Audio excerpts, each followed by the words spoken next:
నమస్తే పేపర్ ముచ్చట కార్యక్రమానికి స్వాగతం.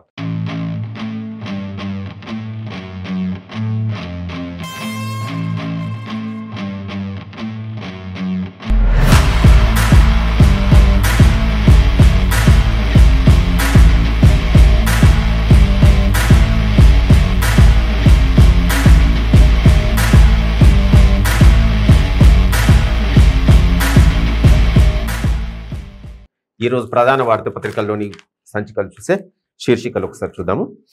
సెక్షన్ 3 పోరుకు బీఆర్ఎస్ బ్రేక్. ఈరోజు ఆంధ్రజ్యోతిలో మెయిన్ హెడ్లైన్స్. సెక్షన్ 3 పోరుకు బీఆర్ఎస్ బ్రేక్. కృష్ణా జలాల వివాదం పరిష్కారం కోసం కొత్త ట్రిబ్యునల్ వేయాలన్న డిమాండ్పై మౌనం. సుప్రీంకోర్టుకు వెళ్లడంపై మారిన కేసీఆర్ వైఖరి. ఫైళ్లన్నీ సిద్ధం చేసినా గ్రీన్ సిగ్నల్ ఇవ్వని సీఎం. జాతీయ రాజకీయాల్లోకి వెళ్తున్నందున ఔదార్యం. నదీ జలాలపై విశాల దృక్పథంతోనే వెళ్ళు సూచన. టీఆర్ఎస్ పేరును బీఆర్ఎస్ గా మార్చుకొని జాతీయ రాజకీయాల్లో కీలక పాత్ర పోషించే ప్రయత్నాల్లో ఉన్న సీఎం కేసీఆర్ కు కొన్ని విషయాల్లో ఇది ప్రతిబంధకంగా మారుతున్నట్లు కనిపిస్తోంది. కృష్ణా జలాల వివాదం పరిష్కారం కోసం జరిపే పోరాటం పైన దీనిపై ప్రభావం పడినట్టు తెలుస్తుంది. ఈ వివాదాన్ని పరిష్కరించేందుకు అంతర్రాష్ట్ర నదీ జలాల వివాదాల చట్టం 1956లోని సెక్షన్ 3 ప్రకారం కొత్తగా ట్రిబ్యునల్ వేయాలని లేదా ప్రస్తుతం ఉన్న బ్రిజేష్ ట్రిబ్యునల్ కు బాధ్యతలు అప్పగించాలని తెలంగాణ కోరుతున్న విషయం తెలిసిందే. ఇందుకోసం మరోసారి సుప్రీంకోర్టు తలుపు తట్టాలని నిర్ణయించింది. ఈ మేరకు అధికారులు 2 నెలల కిందట కేసుకు సంబంధించిన అఫిడవిట్లన్నీ సిద్ధం చేసుకున్నారు. కానీ ముఖ్యమంత్రి కేసీఆర్ నుంచి గ్రీన్ సిగ్నల్ రాలేదు. దీని గురించి చెప్పాలంటే ఒకసారి అసలు తెలంగాణ ఉద్యమం అనేది జరిగింది నీళ్లు, నిధులు, నియామకాలు ఈ 3 అంశాల మీదనే తెలంగాణ ఏర్పాటు, తెలంగాణ పోరాటం, తెలంగాణ ఉద్యమం అన్ని నడిచినాయి. ఎందుకు అంటే మన నీళ్లు ఇతర రాష్ట్రాల వాళ్ళు తీసుకుపోతున్నారు. మెయిన్ ఆంధ్ర వాళ్ళు మన నీళ్లు తీసుకుపోతున్నారు, మన నిధులు మొత్తం వాళ్ళ ప్రాజెక్టులకు కేటాయించుకొని మనకు అన్యాయం చేస్తున్నారు అన్న ఒక వాదన. దానికి తగ్గట్టు అప్పుడు ఆ ఉద్యమం పీక్ స్టేజ్కి తీసుకుపోయింది ముఖ్యమంత్రి కేసీఆర్, దాన్ని ఒప్పుకోవాల్సిందే. కానీ ఇప్పుడు ఏమైపోయింది, తెలంగాణ నుంచి బీఆర్ఎస్గా మారింది. టీఆర్ఎస్ కాస్త బీఆర్ఎస్ అయింది. ఇప్పుడు జాతీయ రాజకీయాల్లోకి వెళ్తుండు కాబట్టి ఇప్పుడు నీళ్ల గురించి పోరాటం పెట్టుకుంటే మిగతా రాష్ట్రాలలో పొత్తులు, సీట్ల పంపకాలు ఇవన్నీ ప్రాబ్లం అవుతాయి. అందుకని ఏం చేస్తున్నారు, ఇప్పుడు నీళ్ల వివాదాలు ఏవైతున్నాయో కృష్ణా ట్రిబ్యునల్ కానీ, గోదావరి బేసిన్ కానీ వీటన్నిటికీ పక్కన పెట్టేసి కేవలం ఇప్పుడు రాజకీయం, ఆల్రెడీ కేసీఆర్ గారు ముఖ్యమంత్రి గారు ఎప్పుడో చెప్పారు టీఆర్ఎస్ పార్టీ రాజకీయ పార్టీ అయిపోయింది అని. ఇప్పుడు కాస్త బీఆర్ఎస్ అయింది కాబట్టి ఇప్పుడు భారతదేశం మొత్తం విస్తరించాలి కాబట్టి రాజకీయంగా ఒడిదొడుకులు ఏర్పడతాయి. ఏమని, ఇప్పుడు ఆంధ్రప్రదేశ్ బార్డర్లో ఆంధ్రప్రదేశ్ ఉంది, ఇటు పక్కన పొరుగు రాష్ట్రమైన ఆంధ్రప్రదేశ్, ఇటు కర్ణాటక, అటు తమిళనాడు 3 రాష్ట్రాలు ఉన్నాయి. మనకి ఎప్పుడు మహారాష్ట్రతోటి, కర్ణాటకతోటి, ఏపీతోటి జల వివాదాలు ఉన్నాయి. ఈ జల వివాదాలను పరిష్కరించుకోవాలంటే ఏం చేయాలి, ఇప్పుడు వాటిని ట్రిబ్యునల్కి పోకుండా, సుప్రీంకోర్టులో కేసులు వేయకుండా సైలెంట్గా ఉంటే నీళ్లు పోతాయి, నీళ్లు పోతూనే ఉంటాయి. అది ఎప్పటి నుంచో పోతుంది. ఇప్పుడు కొద్దిగా సైలెంట్ అయితే అయిపోతుంది అన్న ఒక ఆలోచన. అందుకే ఇప్పుడు సుప్రీంకోర్టుకు పోదామన్న నిర్ణయాన్ని కూడా కొద్దిగా పెండింగ్ పెట్టిండి అనే విషయం ఆంధ్రజ్యోతి పత్రికలు ఇచ్చారు. దమ్ముంటే లోక్సభను రద్దు చేయండి కేటీఆర్. మంత్రి కేటీఆర్ ఈ ప్రశ్నకు బదులు ఇవ్వండి. అదానీ గ్రూప్లో ఎల్ఐసి, ఎస్బీఐ పెట్టుబడుల వెనుక ఎవరు? హిండెన్బర్గ్ నివేదికపై కేంద్రానికి మంత్రి కేటీఆర్ ప్రశ్నలు. ఎన్డీఏ కాదు ఎన్పీఏ ప్రభుత్వం అంటూ చురకలు. ముందస్తు ఎన్నికలకు మేము సిద్ధమే. బీజేపీకి మంత్రి కేటీఆర్ సవాల్. ముందస్తుకు వెళ్ళడానికి మేము సిద్ధమే, కానీ భారతదేశంలో అధికారంలో ఉన్న ఎన్డీఏ ప్రభుత్వాన్ని కూడా రద్దు చేస్తే మేము పోవడానికి రెడీ అంటుంది. ఎందుకు అంటే ఇప్పుడు వీళ్ళు ముందస్తుకు పోయినరు అనుకోండి, కేంద్ర ప్రభుత్వం మొత్తం అధికారాన్ని తెలంగాణ మీద రుద్దుతుంది. అప్పుడు ఎలక్షన్లలో కొద్దిగా ఇబ్బంది ఏర్పడే ప్రమాదం ఉంది.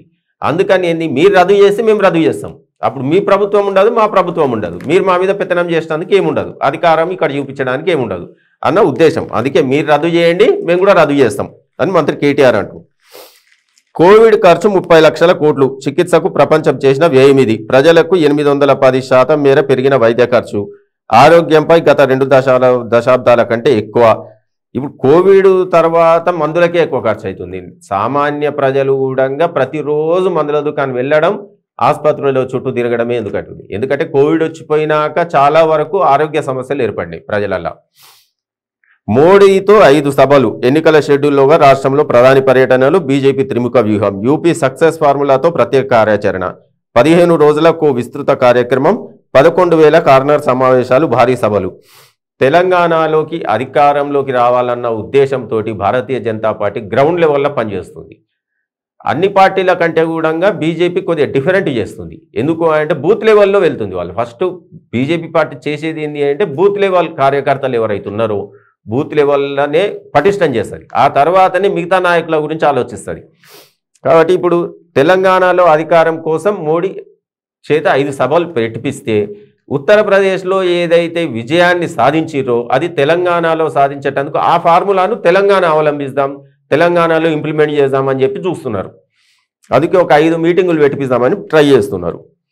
పీఎం కిసాన్ మరో 2,000 రైతులకు ఆర్థిక లబ్ధి పెంచే యోచనలో కేంద్ర సర్కార్ రూపాయలు 8,000కు చేరనున్న ఇంకో 2,000 పెంచుతారంట. కిసాన్ ప్రైమ్ మినిస్టర్ యోజన ఏదైతే ఉందో అది 6,000 ఇస్తుండ్రి, 3 సార్లు వేస్తుండ్రి, 2,000 2,000 2,000.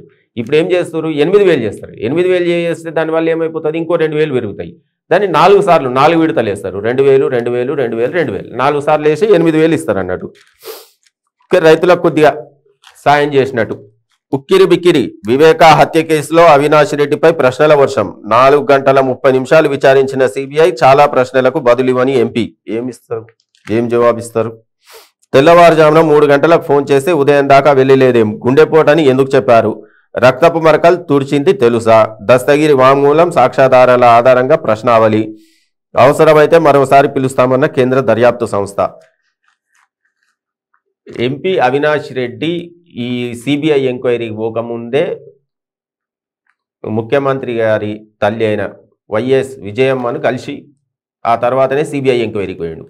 అంటే దాని అర్థం ఏంది అంటే పబ్లిక్ ఏమనుకుంటున్నారు అంటే ముందే విజయమ్మను కలిసి ఈ కేసు ఏదో క్లోజ్ చేసేయండి, ఎందుకు అనవసరంగా ఈ ఎంక్వైరీలు, మన ఫ్యామిలీలో మనమే అన్నట్టు మాట్లాడిండి అనేది పత్రికల్లో లేకుంటే నార్మల్ పబ్లిక్ కూడా అనుకునే విషయం. దాని తర్వాతనే సిబిఐ ఎంక్వైరీకి పోయిండు. సిబిఐ ఎంక్వైరీలో ఏవో క్వశ్చన్స్ వేసిరు, దానికి సమాధానం చెప్పిండు. మళ్ళీ అవసరం అంటే మళ్ళీ పిలుస్తామన్నారు. తారకరత్న ఆరోగ్యం అత్యంత విషమం. హెల్త్ బులెటిన్ విడుదల చేసిన వైద్యులు ఎక్మో వైద్య విధానం ద్వారా కృత్రిమంగా శ్వాస, బెలూన్ యాంజియోప్లాస్టీ ద్వారా పంపింగ్కు యత్నం. బెంగళూరుకు చంద్రబాబు వైద్యులతో చర్చలు. ఈ తారకరత్నది మరీ దారుణం. అంతవరకు యాక్టివ్గా ఉన్న తారకరత్న లోకేష్ పాదయాత్ర రోజు చాలా యాక్టివ్ ఉన్నాడు. ఆ తర్వాత ఏమైంది? సడన్గా గుండెపోటు వచ్చి పడిపోయాడు. అక్కడి నుంచి హాస్పిటల్కు తీసుకపోతే ఇప్పటివరకు కూడా ఇంకా ఏం కోలుకోలేదు.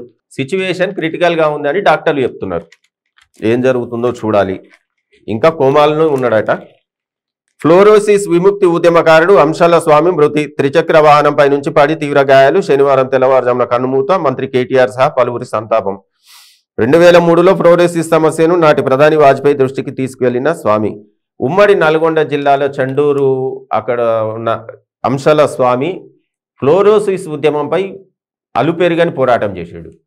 ఆయన జాతీయ స్థాయిలో అంతర్జాతీయ స్థాయిలో కూడా నల్గొండ జిల్లా ఫ్లోరోసిస్ సమస్యను అంతర్జాతీయ దృష్టికి తీసుకుపోయిండు. అంతర్జాతీయ స్థాయిలో మా ప్రధాని వాజ్పేయికి కూడా డైరెక్ట్ ఆయన టేబుల్ మీద కూర్చొని ప్రధాని వాజ్పేయికి మొత్తం ఎక్స్ప్లెయిన్ చేసాడు. ఫ్లోరోసిస్ ప్రాబ్లం ఇట్లున్నది, మా దగ్గర చర్యలు తీసుకోండి అని. అటువంటి ఆయన మొన్న వెహికల్ కొత్తగా కొన్నాడట. వెహికల్ 3 వీలరు కొని అది ఇంటి పైకి ఎక్కిస్తుంటే రిటర్న్ వచ్చి కింద పడి హెడ్కు దెబ్బ తగిలి చనిపోయాడు పాపం. బీఆర్ఎస్లో మున్సిపల్ చిచ్చు. ఉమ్మడి రంగారెడ్డి జిల్లా మున్సిపాలిటీలో అవిశ్వాసాల రగడ. వికారాబాద్, తాండూరు, ఇబ్రహీంపట్నం, పెద్దంబర్పేటలో చర్చ. జవహర్నగర్లో కార్పొరేటర్ల గుస.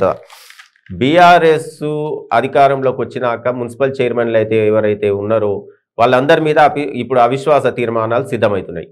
అందరు కౌన్సిలర్లు కూడా మూడు సంవత్సరాలు కంప్లీట్ అయింది వాళ్ళ పదవి బాధ్యతలు స్వీకరించి.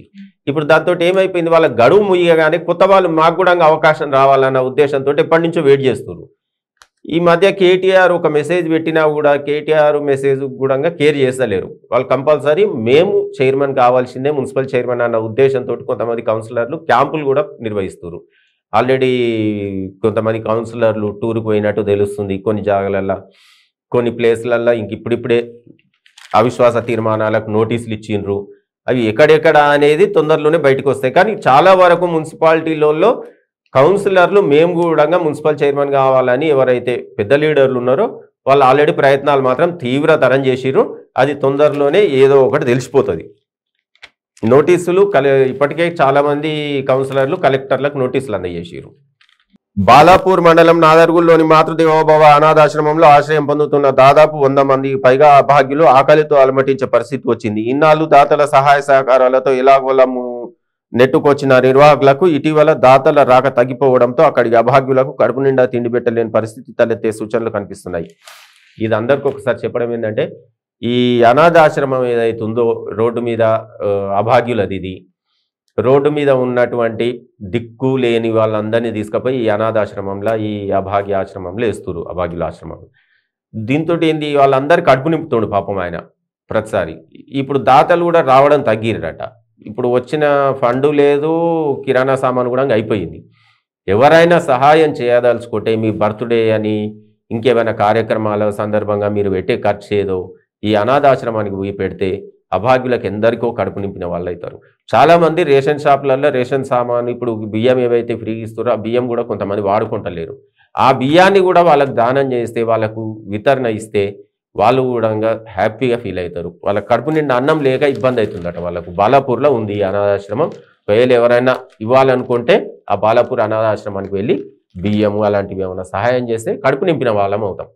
ఇక వెలుగు దినపత్రికకి వెళ్తే, వెలుగు దినపత్రిక చూద్దాం.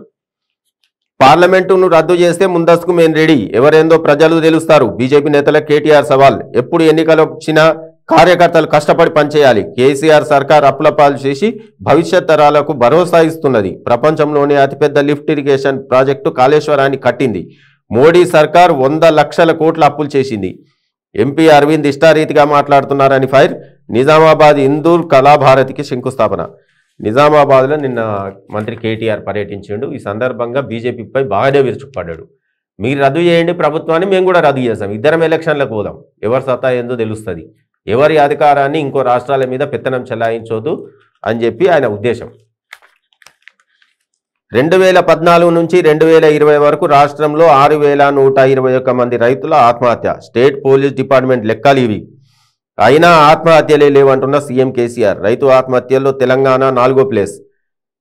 ఎన్సీఆర్సీ రిపోర్టులో వెల్లడి. 2022లో 1000 మందికి పైగా సూసైడ్ చేసుకున్నారన్న రైతు స్వరాజ్య వేదిక. నిరుడు 23,000 కుటుంబాలకు రైతు బీమా ఇచ్చినట్టు స్టేట్ స్టాటిస్టికల్ రిపోర్ట్.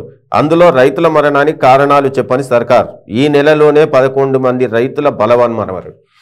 అయితే మరీ దారుణం. రైతులు ఆత్మహత్యలు చేసుకునే పరిస్థితి ఎందుకు వస్తుంది?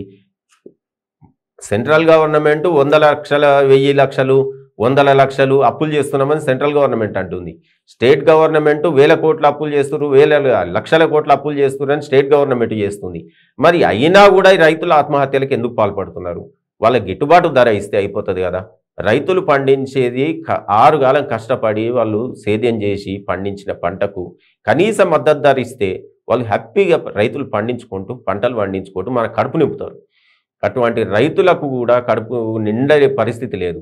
వాళ్ళకు పురుగుల మందు దిక్కవుతుంది. వాళ్ళకు అందరి కడుపు నింపే రైతు ఆత్మహత్యలకు పాల్పడే పరిస్థితికి వస్తుంది. మన తెలంగాణలోనే 6121 మంది రైతులు ఆత్మహత్యలు చేసుకున్నారట.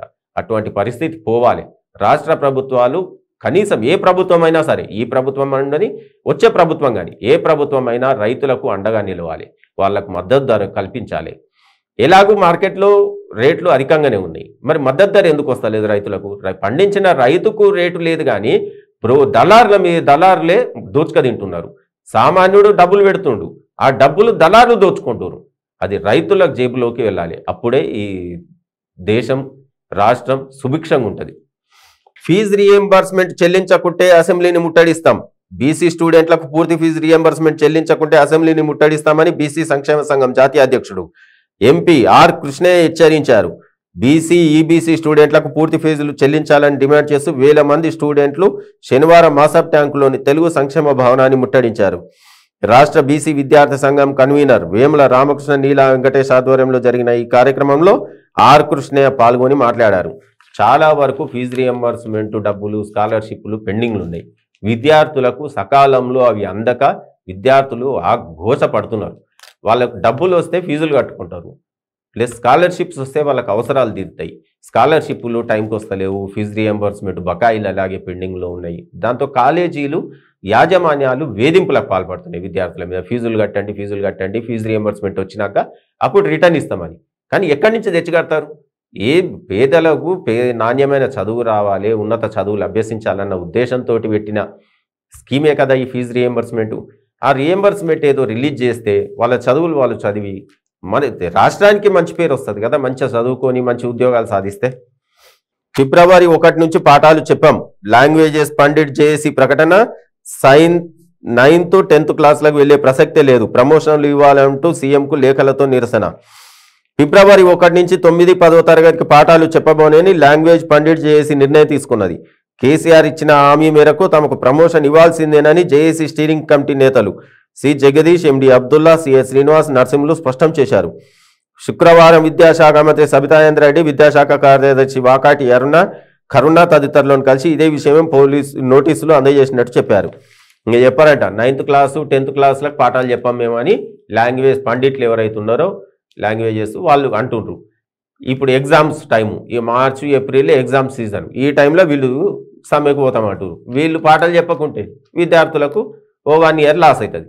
ఇప్పుడు తొందరగా గవర్నమెంట్ ఏదైనా చర్యలు తీసుకున్నా, ఏదైనా హామీ ఇచ్చేటప్పుడు కూడా 1-2 సార్లు ఆలోచించాలి. హామీ ఇస్తే దాన్ని నెరవేర్చాలి. ఇప్పుడు వాళ్ళకి హామీ ఇచ్చిర్రు, ఇప్పటి వరకు నెరవేర్చలేదు, ఇప్పుడు వాళ్ళు లేచి కూర్చున్నారు. ఎగ్జామ్స్ టైము, విద్యార్థులు స్టూడెంట్స్ లైఫ్ తోటి గేమ్ కదా ఇదంతా.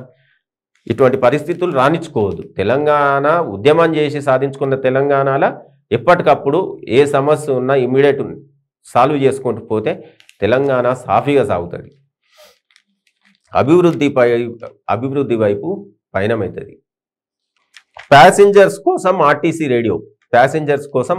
రేడియో పైలట్ ప్రాజెక్టుగా 9 సిటీ బస్సుల్లో ఏర్పాటు. QR కోడ్ ద్వారా ప్యాసింజర్ల నుంచి అభిప్రాయాల సేకరణ. ఎండి సజ్జనార్ ప్యాసింజర్లకు వినోదాన్ని పంచేందుకు ఆర్టీసీ బస్సుల్లో రేడియోలను ఏర్పాటు చేసింది. కుకట్పల్లి డిపో బస్సులో ఏర్పాటు చేసిన ఆర్టీసీ రేడియోను ఆ సంస్థ ఎండి సజ్జనార్ శనివారం బస్ భవన్లో ప్రారంభించారు.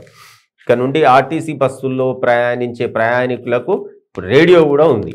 పాటలు వినుకుంటూ హాయిగా టైంపాస్ చేస్తుంటే రావాల్సిన స్టేజ్ వస్తుంది, దిగిపోవచ్చు, బోరు కొట్టదు అన్నట్టు. రాష్ట్రంలో 41 మంది డిఎస్పీలు బదిలీ. రాష్ట్రంలో పోలీసుల బదిలీలు కొనసాగుతున్నాయి. శనివారం 41 మంది డిఎస్పీలను ట్రాన్స్ఫర్ చేస్తూ డీజీపీ అంజనీ కుమార్ ఉత్తర్వులు జారీ చేశారు. హైదరాబాద్ కమిషనరేట్ పరిధిలోని పంజాగుట్ట ఏసీపీగా మోహన్ కుమార్ను నియమించారు. ఎల్బీనగర్ ట్రాఫిక్ ఏసీపీగా ఉన్న అంజయ్యను కొత్తగా ఏర్పడ్డ మహేశ్వరం లా అండ్ ఆర్డర్ ఏసీపీగా బదిలీ చేశారు. జె వెంకటరెడ్డిని నారాయణఖేడ్ డిఎస్పీగా, ఎన్ వెంకటేశంను పాల్గాంచ డిఎస్పీగా ట్రాన్స్ఫర్ చేశారు. వీరితో పాటు రాష్ట్ర వ్యాప్తంగా మరో 37 మంది డిఎస్పీలను బదిలీ చేస్తూ ఆదేశాలు చేశారు. పోలీసు శాఖను ప్రక్షాళన చేస్తుంది తెలంగాణ రాష్ట్ర ప్రభుత్వం. మొన్న ఐపీఎస్లను ట్రాన్స్ఫర్ చేసిరు, ఇప్పుడు డిఎస్పీలు ఏఎస్పీలు వీళ్ళు ట్రాన్స్ఫర్ అయ్యారు. నెక్స్ట్ ఇక సిఐలు ఎస్ఐలు, ఆ తర్వాత కానిస్టేబుల్, హోంగార్డులు, ఈ విధంగా ట్రాన్స్ఫర్లు చేసుకుంటూ మొత్తం పోలీసు శాఖను ప్రక్షాళన దిశగా పయనిస్తుంది తెలంగాణ రాష్ట్ర ప్రభుత్వం. ఇవి ఈరోజు పేపర్ ముచ్చట కార్యక్రమంలోని ప్రధాన సంచికల్లో వచ్చిన వార్తల విశేషాలు. మరో పేపర్ ముచ్చట కార్యక్రమంతో మళ్ళీ కలుద్దాం. Stay tune to 95 news.